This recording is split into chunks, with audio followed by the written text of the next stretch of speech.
is Congressman Alan Grayson, Democrat of Florida. Thank you for being here. Thank you.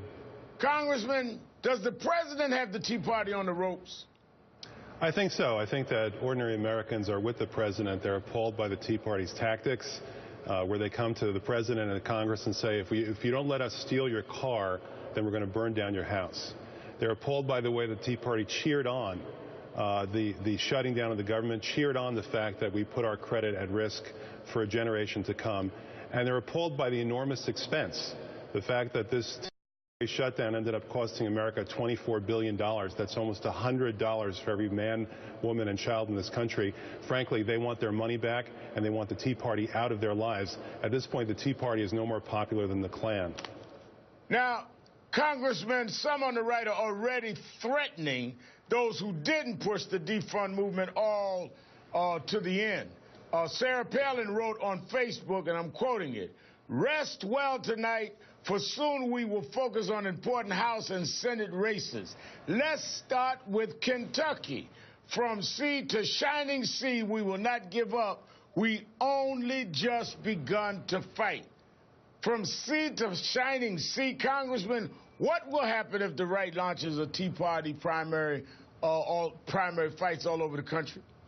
I think it's already clear to people that the Republican Party is on its way out. The Republican Party is going to go the way of the Whig Party, the way the Whig Party disappeared in the 1830s in America.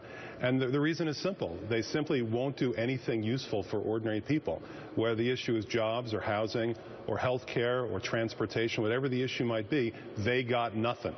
And it's not our fault, but they've got nothing. They simply want to bring about the end of days as quickly as possible. That is the ultimate Tea Party Republican desire, to bring about the end of days. The Republican Party has become the largest suicide pact in history, and I hope they don't take us with them. Now, you say they got nothing. The president says that the fever is broken. Has the fever been broken? No, not yet. The fever will be broken when we vote them out of office and take back the House next November. But in the meantime, we have to protect ourselves, and we have to protect ourselves specifically from their destruction, their desire for destruction that keeps welling up over and over again. Now, I've introduced a simple two-page bill, H.R. 3213, called the Fiscal Sanity Act. It funds the government for the rest of the year. It raises the debt ceiling until the end of next year, until after the elections, when we can safely deal with these problems. And I'm hoping that people will flock to it. We've had almost 20,000 people come to our website, endthelunacy.com, because they want to end the lunacy. They feel the same way that the president does. They're tired of this. They want their needs met. They want Congress to listen to them and not get sucked into these artificial crises that drag us lower and lower to the very bottom. Rush Limbaugh says the problem is there weren't enough Ted Cruz's. Take a listen to this. Can you imagine in this last fight if we would have had 5 or 10 Ted Cruz's? Can you imagine the different dynamic? Can you imagine if we had 5 or 10 Ted Cruz's, we'd win a lot of debates. If we had 45 Ted Cruz's in the Senate, we'd come close to winning every vote. Clearly, the right-wing talkers aren't giving up. But the poll numbers for the GOP is in the tank. Will the leadership of the GOP keep listening to these talkers? Listen, Boehner has to go.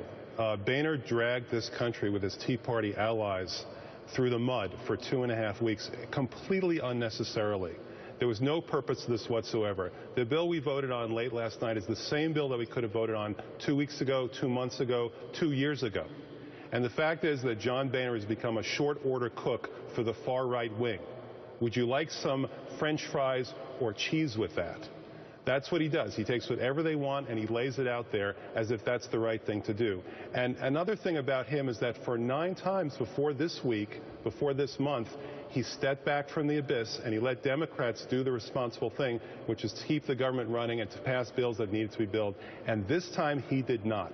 And in doing so, he became useless. At this point, Dr. Jekyll has become Mr. Hyde. He has to go. Everyone who's willing to cater to the Tea Party has to go so that they finally get the government they deserve.